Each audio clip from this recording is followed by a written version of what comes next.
Gute Unterhaltung bei SRF bei den Leuten wünscht aus der Region für die Region.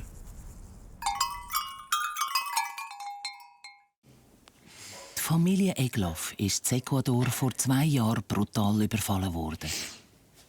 Du Papa, wieso hast du nichts gemacht?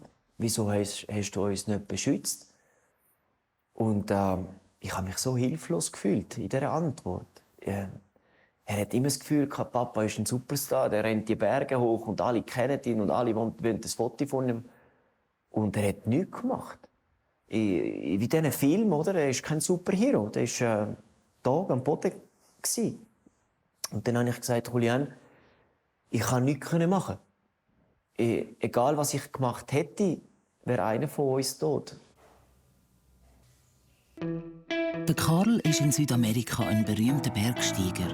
Aber jetzt will er mit seiner Familie nur noch fort. Und so ist die Entscheidung eigentlich ziemlich schnell gefallen. Dass wir Glück haben, dass wir lebendig dort raus sind und dass es meine Verantwortung ist als Papa, dass ich etwas mache. Der René und der Benny Durrer leben als Paar schon eine halbe Ewigkeit in Berlin. Mit dem soll aber gleich Schluss sein. Das Paradies, das ich hier hatte, das ist eigentlich schon seit ein paar Jahren nicht mehr das Paradies, weil durch die zunehmende Kriminalität ist es immer gefährlicher geworden. Die Familie Ramos stellt ihr Leben auf den Kopf.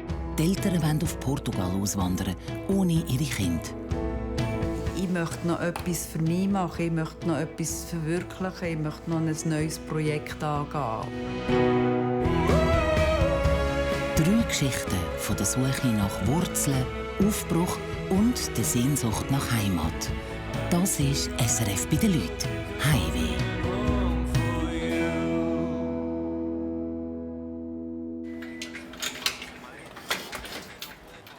Tumbaco ist ein Vorort von Quito, der Hauptstadt von Ecuador.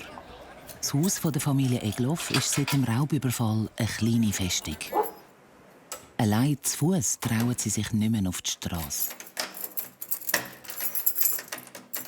Der Abuelo ist am Warten. Da kannst du mitnehmen. Wir müssen aber noch Schüle anlegen. Dann nehmen wir deine Tasche mit. Dann schauen wir, ob deine Kleider hier drin sind. Julian, kannst du aufhören zu shooten? Wir gehen jetzt. Komm. Au. Komm, Bübli. Der Karl Egloff ist Doppelbürger von der Schweiz und von Ecuador. Er ist hier bekannt als Extrembergsteiger. Oh ja, desconnectar. Jetzt ist gerade der Alarm losgegangen, weil ich vergessen habe, sie abzustellen. Und automatisch, wenn ich die Alarm vergesse abzustellen, dann geht die Alarm und dann läutet es uns an, innerhalb von 30 Sekunden, um zu schauen, ob alles in Ordnung ist. Und das ist eine Überwachungsfirma, die dann 24 Stunden auf uns schaut. Das sind die vom Alarm. Hallo? Buenas tardes. ¿Cómo está? Es ist nichts passiert. Alles okay, merci. Adriana Velasco, 993F. Danke. Tschüss. Das ist auch für uns ein Stressfaktor und für die Kinder auch, wenn ein Kind entführt werden oder plötzlich verschwindet oder plötzlich ausgeraubt wird. Es passiert allpot wieder da, wo wir jetzt gerade daheim sind. Und im ganzen Land ist das mittlerweile auch ein Thema. In den Ferien im Dezember 2022 ist das Undenkbare passiert. Die Egloff sind bis heute traumatisiert von dem Überfall. Und dann sehe ich plus minus 30 maskierte Räuber. Und das Erste, was ich gemacht habe, ist natürlich hinterher schauen und hat Adriana gesagt, sie kommen. Wer kommt? Sie kommen. Und dann sind einfach Schüsse reingekommen. Und dann bum, bum, bum, sind alle Scheiben runter. Adriana hat 5-6 cm den Schuss verfehlt. Es war wirklich so knapp. Und die Scheiben sind geflogen. Und meine Kinder sind im Sofa gelegen mit Scheiben im ganzen Körper. Meine Tochter Martina, sie ist anderthalbjährig. Jawohl, anderthalbjährig. Und Martina hat gerade die Scheibe ins Gesicht bekommen und in den Augen Scherben gehabt. Und sofort haben wir uns am Boden gelegen und Adriana hat sie gerade in Schutz genommen. Sie ist gerade über die Kinder und ich habe gewusst, sie kommen auf mich los. Ich werde es nie vergessen, wie sie am Julian auf den Kopf gezielt haben und der Arme war einfach wirklich nonstop am Zittern und am Brüllen und Adriana hat ihn von der einen Seite gehabt und ich von der anderen und ihm versucht, Ruhe zu geben. Aber ein 6-jähriger Bub, das ist ganz schwierig zu erklären, was ihm durch den Kopf durchgeht. Die Räuber haben Karl gekidnappt, um an sein Geld heranzukommen. Und ich denke, das war der allerschwierigste Moment von meinem Leben. Weil ich musste Adriana zurücklassen, meine Kinder zurücklassen. Und das waren 20 oder 30 Männer. Was hätten die mit Adriana antun, mit meinen Kindern antun? Und dasselbe Zeit denkt, wo sie mich mitgenommen haben, dass Julian sogar nachher gesagt, sie haben wirklich gemeint, sie sehen mich nie wieder. Dass sie mich entführen und dass sie mich einfach in den Kar reinstecken und einfach, dass ich nie wieder sehe.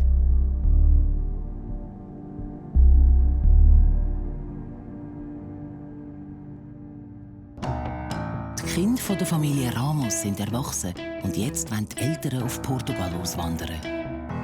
Ja, wir sind in Kontakt und wir werden immer kommen und sie besuchen und sie werden uns besuchen. Wir werden mehr ja, aber das ist...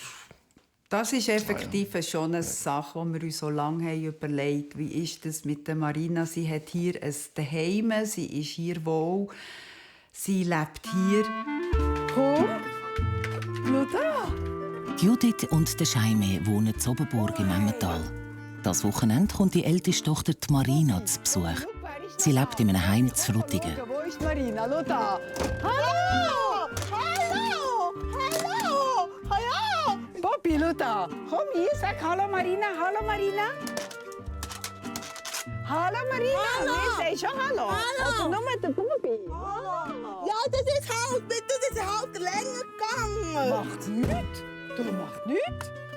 Hey, hast du ein Neues bekommen? Mama! Boah, bist du genau gleich?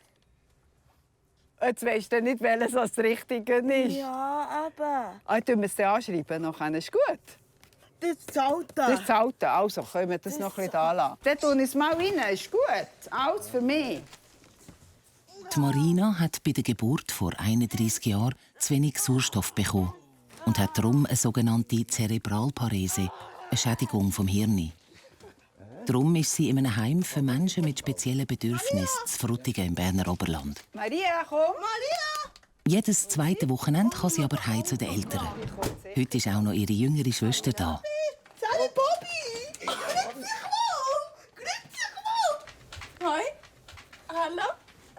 Soll ich mir nicht Hallo? Hallo! Hoi! Geht's gut? Ja! Schön! Es ist eines der letzten gemeinsamen Nachtessen im alten Zuhause in der Schweiz. Ist das gut, denk? Ja. Das schöne Körbchen ist schon in Portugal. Ja, jetzt nehmen wir es so, weil das schöne Körbchen ist halt nicht mehr da, aber macht nichts. Mama, das ist gut gemeint. Der hat einfach viel zu viel tun. Nein. Marina, das habe ich vor Jahren gesehen. Ja, aber... Gut.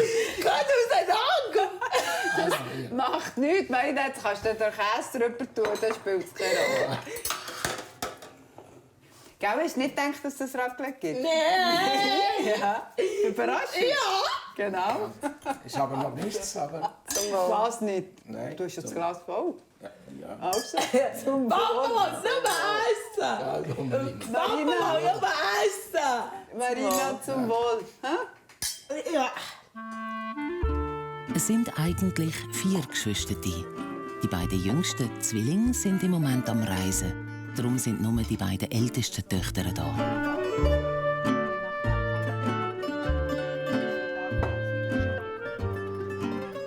Die 27-jährige Selma plant, die nächsten 4 Jahre in Buenos Aires zu wohnen und zu arbeiten. Die Familie verteilt sich gerade auf der halben Welt. Früher haben wir alle da gehabt, alle 4, oder? Und dann haben wir gefüttert und die Löffel reingesteckt und nachher ist eins nach dem anderen gross geworden und ausgeflogen und ja, das ist halt so. Und darum geniessen wir so viel mehr, weil es so selten geworden ist. Das ist meine. Das ist meine. Ich warte schon lange drauf. Ja, selbst. Mama, das Der ist voll. Der ist voll, Mama.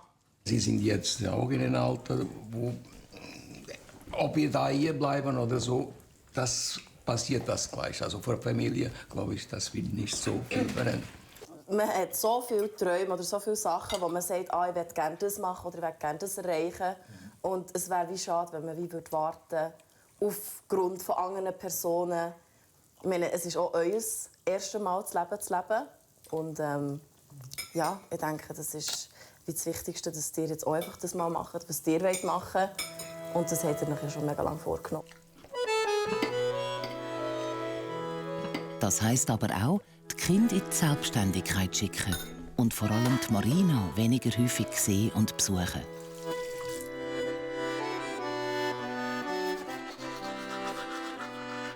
Sie realisieren, dass wir weggehen von ihr. Portugal nicht unbedingt, aber dass wir weggehen von ihr schon. Das realisiere ich ganz gut.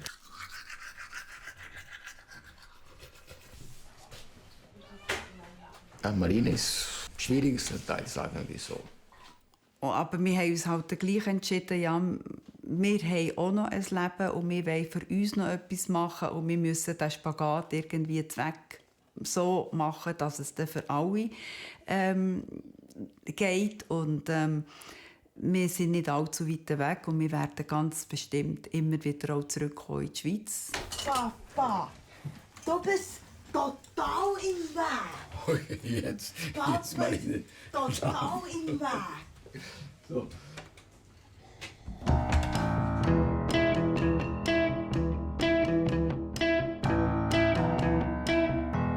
Das ganze Haus wird jetzt saniert und nachher wird sich der Mietzins verdoppeln. Das heisst, noch mehr arbeiten, noch mehr Umsatz machen.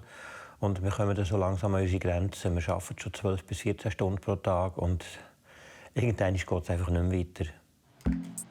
Der Benny Durrer ist vor 30 Jahren aus der Schweiz abgehauen und wohnt und arbeitet seitdem in Berlin-Mitte. Also es ist ganz klar, dass man, wenn man gut aussieht, mehr Chancen hat im Leben. Weil es ist einfach so, der Mensch ist ein Ästhet oder hat ästhetische Ansprüche. Mein Job ist es, zu helfen, dass man besser aussieht. Und das macht unglaublich Spass. Der Benny hat eine eigene Kosmetiklinie auf dem Markt und arbeitet als Visagist. Ach, was heisst eitel? Ich bin eigentlich gar nicht so eitel, aber ich finde schon, man sollte sich pflegen und das gehört einfach dazu. Das schwule Paar lebt in einer ehemaligen Klavierfabrik im Bezirk Berlin-Mitte. Oben wohnen sie und unten haben sie das Geschäft. Am Benny, sein Lebenspartner, der René, ist Coiffeur und ein waschechter Berliner. Die beiden arbeiten jeden Tag sicher 12 Stunden. Aber nicht nur wegen dem Geld. Sie lieben ihren Job.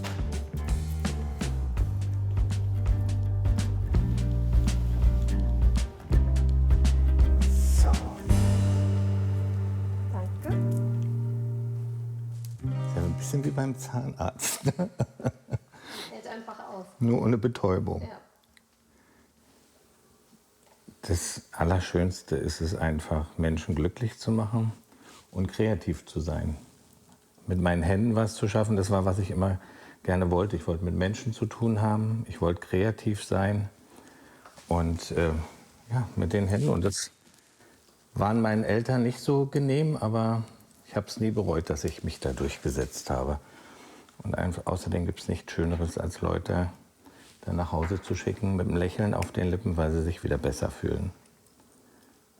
Die beiden haben sich dort mitten in Berlin ein kleines Paradies aufgebaut, das auch bei der Kundschaft gut ankommt.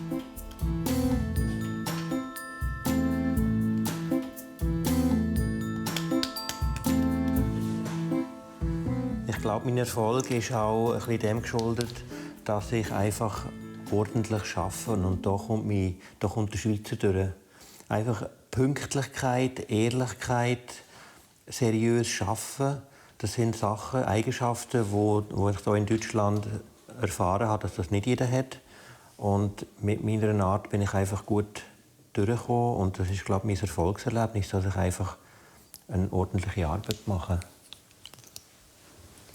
Ja, und ich habe heute nicht so gut geschlafen und du machst jetzt meine Augen besser. Genau.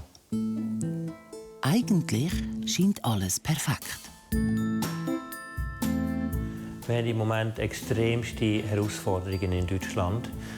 Die Wirtschaft ist am Boden, es wird immer schlimmer, es geht immer mehr den Bach ab. Also wir haben massive Umsatzeinbrüche. Wenn wir schauen, vor Corona war es super. Nach Corona, wir machen nicht einmal mit der Hälfte von dem, was wir vorher gemacht haben. Benidorm Beauty ist mein Baby, mein Kind, und das möchte ich natürlich nicht eingehen. Das muss weiter existieren. Und es ist aber auch meine Existenz, es ist meine Rente, weil ich habe ja keine Rente. Also wenn ich jetzt aufhöre, dann habe ich gar nichts mehr, dann verliere ich alles. So, was denkst du? Ich freue mich sehr, Benni. Danke schön. Sehr gerne, sehr gerne. Danke schön.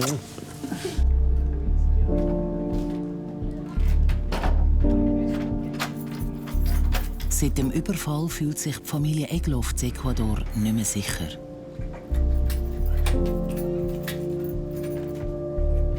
Und so haben sie mich forciert ins andere Haus mit 3 Waffen auf dem Kopf. Und dann waren alle gefesselt.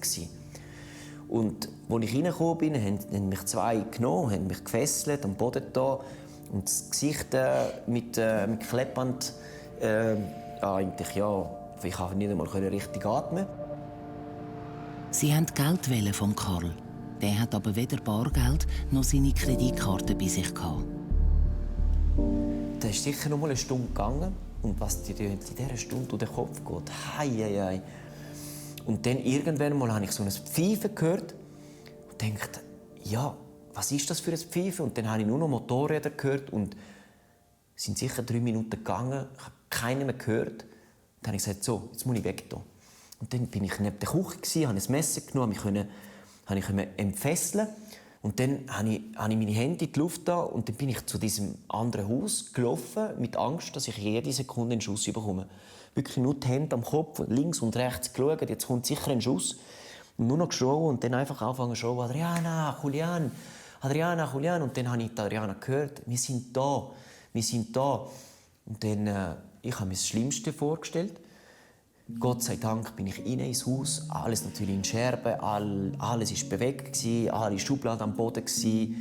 Und wie ein Erdbeben. Und dann bin ich rauf ins Zimmer und ja, wir haben uns umarmt. Angst, vor allem habe ich Angst, dass etwas bricht, das nie mehr lebt. Nicht mit schnell, nicht mit Zeit. Hasta en suizo suena muy duro. Sogar in Schweizerdeutsch klingt das krass. Vor allem habe ich Angst. Vor allem habe ich Angst.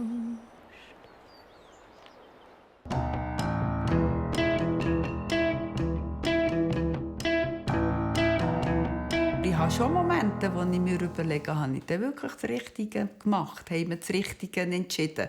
Ist es wirklich das, was wir jetzt so viele Jahre davon geträumt haben? Aber das weiss man natürlich immer erst nachher. Me cuesta abrir los ojos y lo hago poco a poco. No sea que aún te encuentres cerca. Me guardo tu recuerdo como el mejor secreto. Qué dulce fue tenerte dentro. Willst du das alles in eine Kiste hier oben oder soll es einzeln abtragen? Kannst du eine Bananenkiste oben holen? In Estrich. Auf dem Estrich? Ja. Ist nur eine? Ja, kannst 2. Judith und der Jaime Ramos zügeln nach der Pensionierung auf Portugal. Und zwar schon ziemlich bald. Es ist für beide ein Traum, der wahr werden soll. Das erste Mal, als ich nach der Schule auf Portugal bin, ich bin dort arbeiten für ein Schweizer Reisebüro. Und das war irgendwie so ein bisschen die Liebe auf den ersten Blick. Das war noch lange, bevor ich ihn kennt habe. Aber einfach das Land selber. Ich bin dort angekommen und irgendwie habe ich mich von Anfang an so gut gefühlt. Ich habe gesagt, hier möchte ich mal leben. Judith ist hier in Oberburg aufgewachsen. Ihr Mann, der Jaime, ist aus Portugal. Er ist vor 35 Jahren zu der Judith in die Schweiz gezügelt und hier hängen geblieben. Also ich bin da hier und ich bin der Meinung, wenn man in einem Ort lebt, muss man sich anpassen auf den und so. Aber irgendwie, ja, ich war auch viele Jahre dort unten und dort geboren, die alle gekannt und Freunde, ja, und von dem her fehlt das. Es war keine leichte Entscheidung.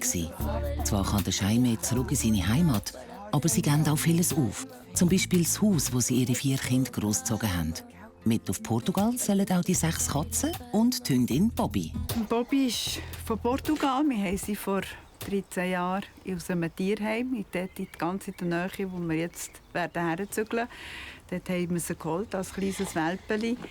Und ja, wir würden es uns ganz fest wünschen, dass sie jetzt wieder zurück kann auf Portugal und mit uns dort noch ein bisschen sein können. Allerdings ist sie eben jetzt 13 und es geht ihr seit einer Zeit nicht mehr so gut. Sie hat ein bisschen Probleme mit Atmen. Ja, darum wir wissen nicht so genau, ob es aufgeht, ob sie noch kommen können oder ob wir uns vorher von ihr müssen verabschieden müssen. Gell? Ja, genau. Selma hat dich damals ausgelesen, gell? Und wir sind gekommen. Also du hast uns ausgelesen, eigentlich. Ja, dann musst du dich auslesen. Gehen wir rein? Ja, komm. Hä? Ja, komm. Komm. Vor einer Woche haben draussen einen erschossen, der mit dem Velo vorbeigefahren ist. Und haben 2 Banden miteinander einen Streit gehabt. Es ist ein Schuss gefallen und ein Radfahrer ist vorbeigefahren und der ist getroffen worden. Das ist doch nicht normal.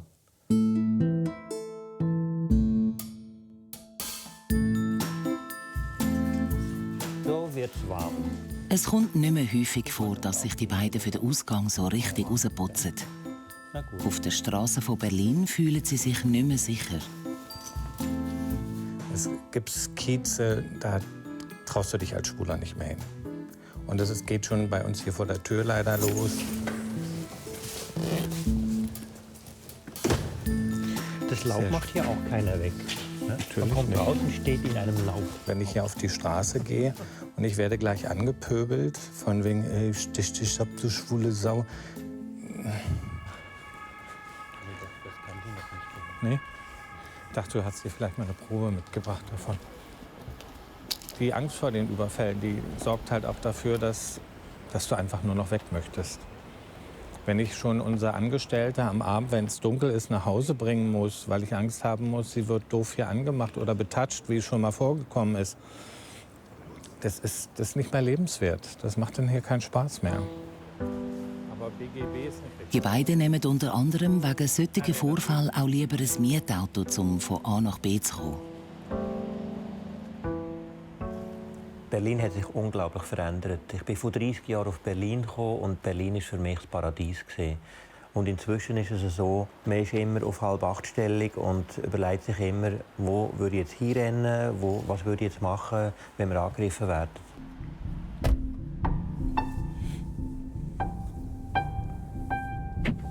Warum ist am Sonntagabend um die Zeit hier Stau?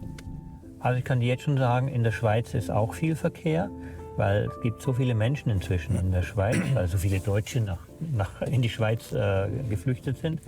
Aber da sind sie wenigstens noch freundlicher. Weißt du, die lassen einem rein. Und das siehst du ja, wenn wir in der Schweiz mit dem Auto unterwegs sind. Die halten an, die winken und geben Zeichen und lächeln. Und das ist so, da geht mir immer das Herz auf. Das hast du hier nicht. Hier zeigen sie dir den Stinkefinger. Ja, aber ich habe sicherlich nicht Bedenken vor der Schweiz wegen des Verkehrs. Eigentlich habe ich nicht wirklich Bedenken. Du weißt nur, ich will nicht aufs Land. Das ist nichts für mich. Ist schön auf dem Land. Kühe, ja. Kuhglocken. Ja, nee, das definitiv nicht. Jetzt ist das Paar unterwegs auf Kreuzberg zum fein essen. Das Restaurant «Die Schwarze Heidi» wird von einer Schweizer Kollegin geführt. Der René und der Benni sind da Stammgäste. Schön, dass Sie da sind. Hallo. Nein. Etwas Kleines aus dem Hause durch. So cool. Das ist für uns herum ein 8-fach. Für deine Schönhaut, dass sie noch schöner bleibt. Dass sie länger schöner bleibt. Dankeschön. Du, setz euch hier, ich bringe euch gerade den Maler dann. Ja, ist gut. Okay? Ja. Okay, danke vielmals. Vielen Dank. Gerne. Freust du dich? Ja. Ein Mauler, Rosé. Vielen, vielen Dank. Danke dir. Zum Wohle. Dankeschön. Ich bin gleich wieder bei euch. Ja. Also ich fühle mich hier sehr wohl, weil es einfach ein Stück Schweiz ist. Und die Küche ist fein, die Bedienung ist gut. Es ist einfach urig und nett und ich fühle mich so wohl. Und du fühlst dich auch wohl, da gibt nichts anderes. Nein, ist schön. Ist so ein bisschen wie, als wenn wir in der Schweiz wären. Es hat definitiv was. Und wir haben ja auch schöne Momente, um Gottes Willen. Sonst wären wir ja schon längst weg gewesen. Auf bessere Zeiten. Auf die Schweiz. Prost. Prost.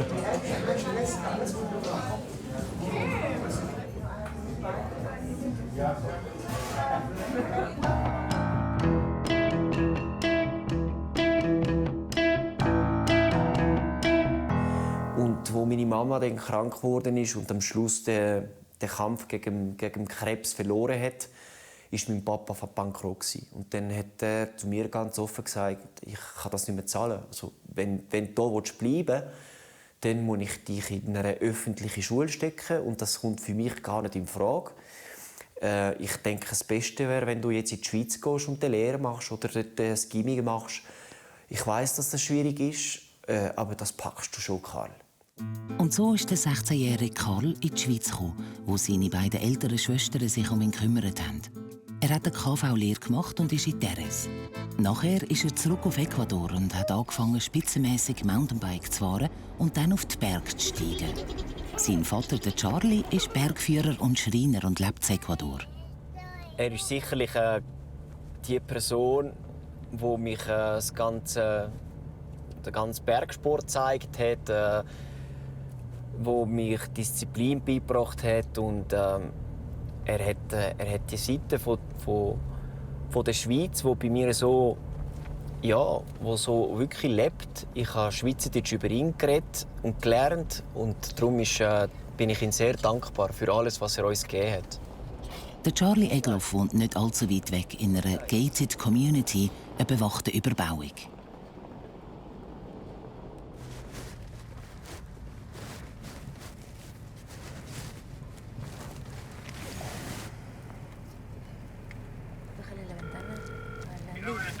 ¿Cómo está? Buenas tardes. Donde el señor Charlie Egloff, de parte de su hijo Carl Egloff, por favor.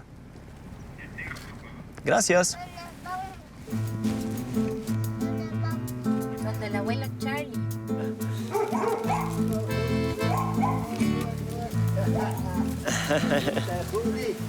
Was bringst denn du jetzt mit?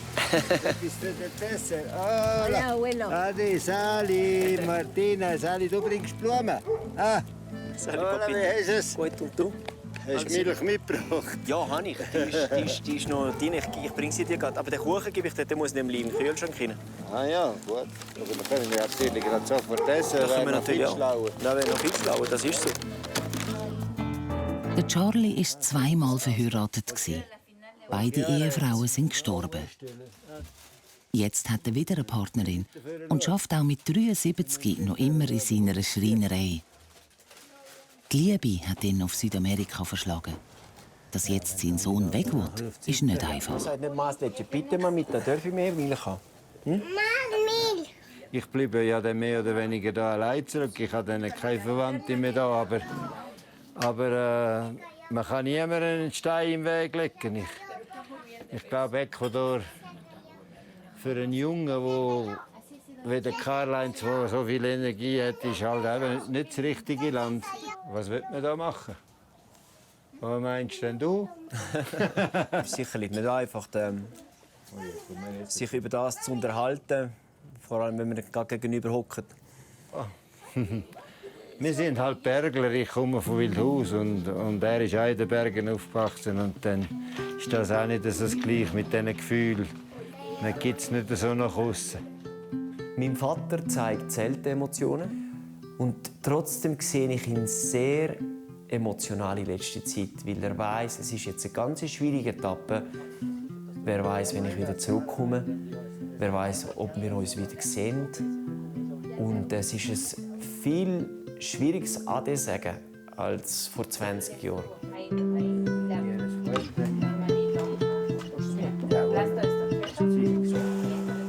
In die Schweiz zurück kann ich mir nicht leisten.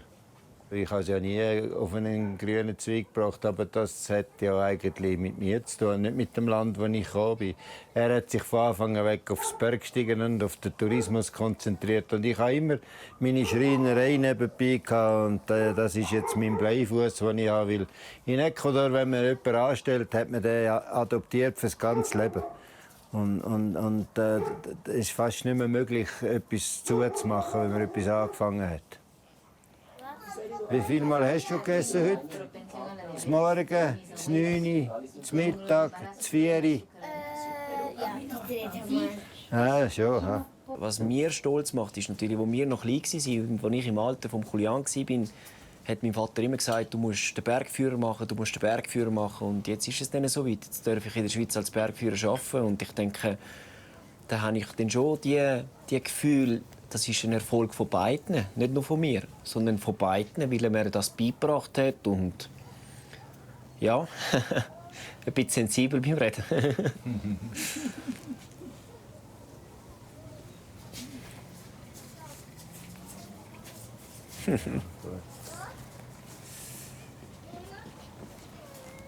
Alles werden wir überstehen. Das sicher. Haben wir auch Schlimmeres überstanden. Und du bist ja einer, der wahnsinnig zuversichtlich ist und immer mit relativ einfach alles kann hinter sich lassen, was mir nie so einfach gefallen ist.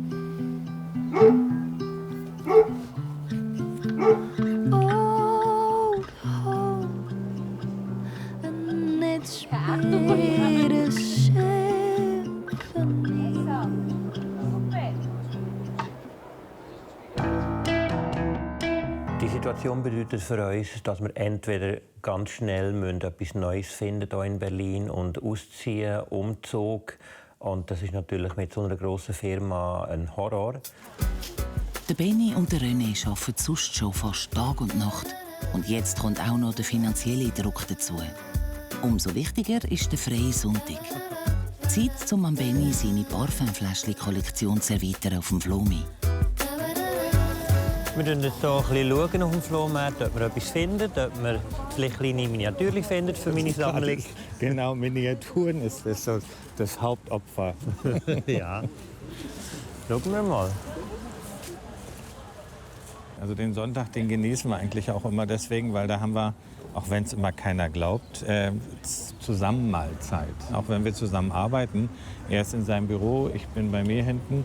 Wir sehen uns ja gar nicht. Wir können uns auch mitunter gar nicht so austauschen. Und da ist der Sonntag eigentlich so ein bisschen heilig. Und deswegen, das genießen wir schon immer. Aber dann mag ich auch nicht über das Geschäft reden. Da bin ich froh, wenn wir unsere Ruhe haben und wenn wir einfach mal was anderes sehen, über was anderes reden. Und das ist dann eben Flohmarkt. Ne? Die ganze Wohnung ist voll mit Lampen, Kunstgegenständen und Raritäten von vielen Flomi-Besuchern.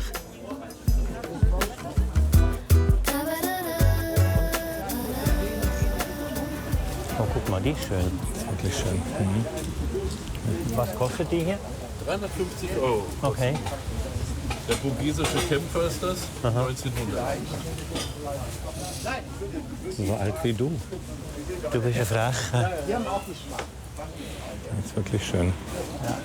Also sonst unter normalen Umständen würde ich sie vielleicht kaufen, aber ich denke jetzt immer so, jede 100 € ist wieder eine Tankfüllung, weißt du? für zum in die Schweiz zu zügeln. Und darum habe ich dankend abgelehnt. Ja, die habe ich schon. Die Ausbeute ist heute noch nichts. Dein Trüffelschwein hat versagt. Nein, du hast nicht. Du hast ja einige gefunden, aber die hatte ich schon. Da kannst du ja nichts dafür. Ja, es ist einfach, es muss auch nicht jedes Mal etwas sein. Man kann ja auch einfach so spazieren und schauen. Da haben wir wieder Geld gespart, gibt wieder Geld für Kilometer, fürs Benzin. Und das Wetter ist schön. Und das Wetter ist schön, genau. Ich bin schon hier, Uli.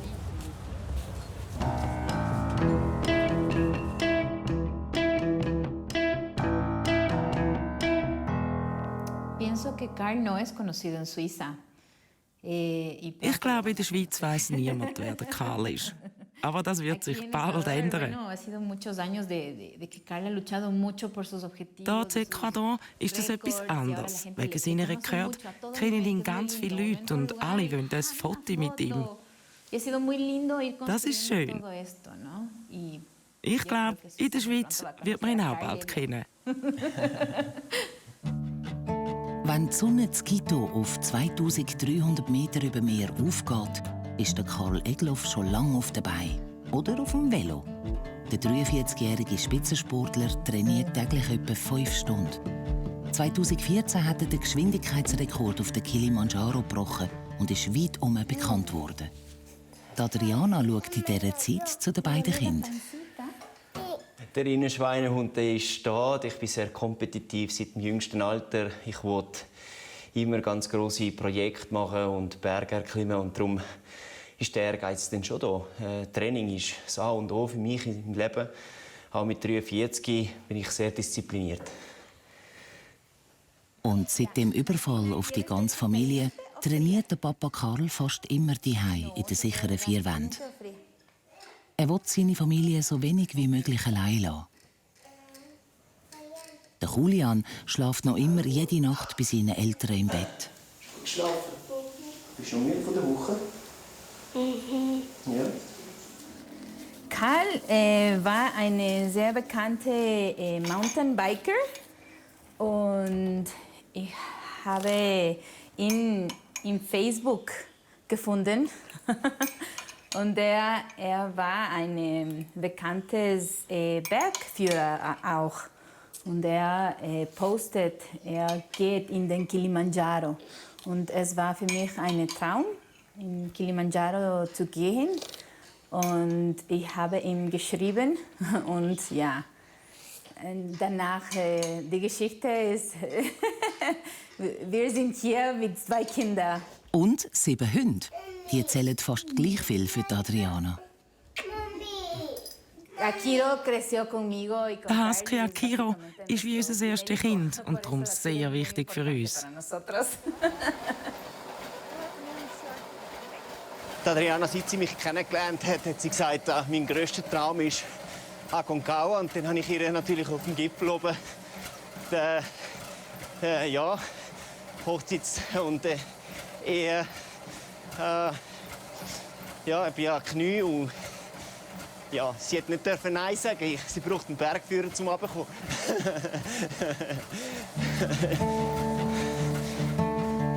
Die Realität ist aber nicht ganz so rosig. Das Leben hier ist eine grosse Herausforderung. Adriana muss den Karl mit den Bergen teilen. Cuando conocí a Karl, él no era conocido como ahora. Am Anfang war er noch nicht so bekannt wie heute. Wir sind zusammen da reingewachsen, in die Welt mit seinen Rekorden beim Speedklettern und all dem. Del montañismo de velocidad. Entonces, ha sido muy lindo, porque hemos crecido. Aber wenn man mich fragt, ob es einfach ist, nein, ist es nicht. Ich mache mir immer Sorgen, wenn er in den Bergen ist. Wir haben ja 2 kleine Kinder. Aber eben, ich mache das alles schon lange mit ihm durch. Und es ist halt einfach so. Ich unterstütze ihn und seine Projekte. Ich bin schließlich sein Fan Nummer 1. Mit 15 war der Karl schon 250 Mal auf 5000 Meter hohen Bergen oben. Zusammen mit Adriana hat er eine eigene Bergsteigeragentur. Sein grosses Ziel ist die Besteigung der höchsten Gipfel auf jedem Kontinent. Als schnellste versteht sich. 7 Summits nennt sich das in der Fachwelt. Beruflich mache ich Spitzensport. Ich bin ein professioneller Speedclimber. In der Punta 3, 2, 1.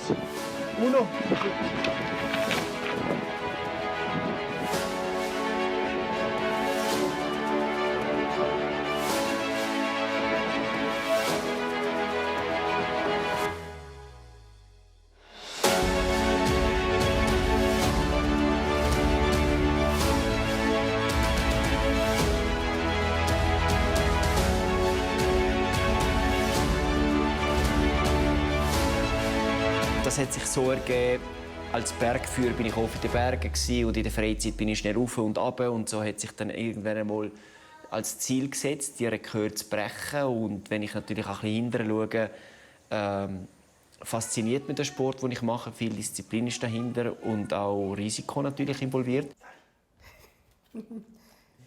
Und man sieht es, der kommt weiter. Die nächste Generation kommt gerade.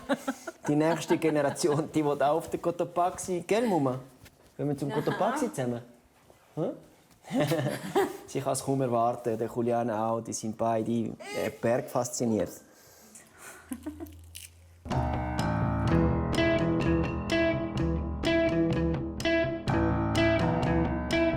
Irgendwann muss sie das auch lernen, dass sie halt dann wirklich daheim im Frutigen ist und dort ihre Familie hat. Und auch die Kinder und die Schwestern, die werden ja dann auch nicht einfach immer jedes Wochenende, jedes zweite Wochenende können mit ihr etwas unternehmen. An diesen Wochenenden, wo die Marina heimgeht, darf sie immer mit dem Sigi, ihrem Grossvater, reiten. Er ist eine ganz wichtige Bezugsperson für die Marina. Es geht viel einfacher, wenn es dann so nimmt. Also jetzt beide.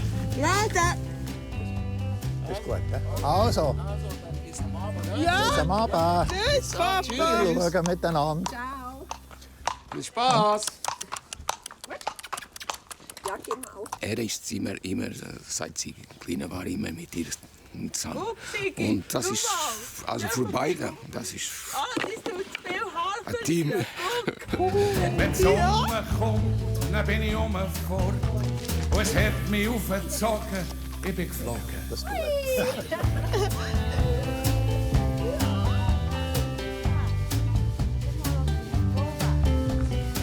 Väterli. Mit dem Ballon. Ja, sehr eng. Sehr eng. Ja, so.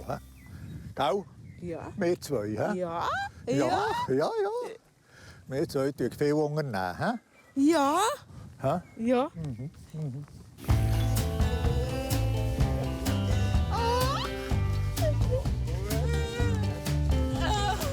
Väterli.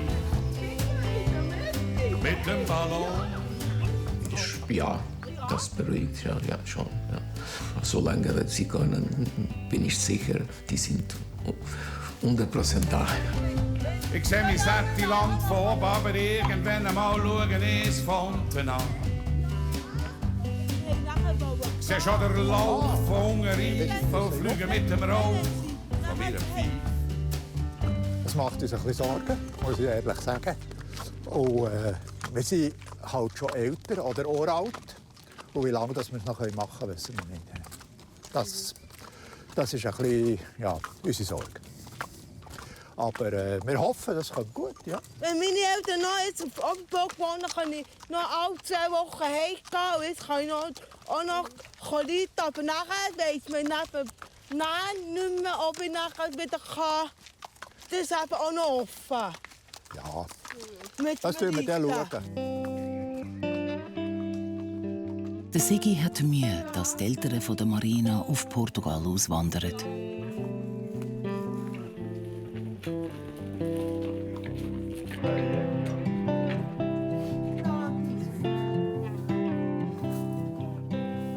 Wir waren eigentlich skeptisch.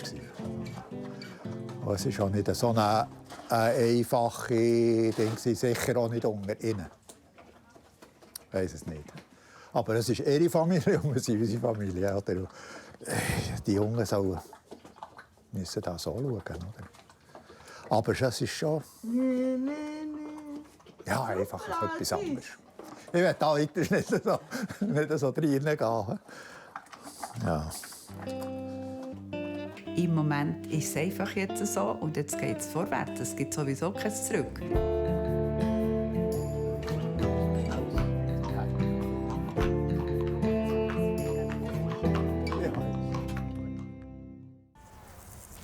SRF bei den Leuten ist Ihnen präsentiert worden von «Aus der Region für die Region».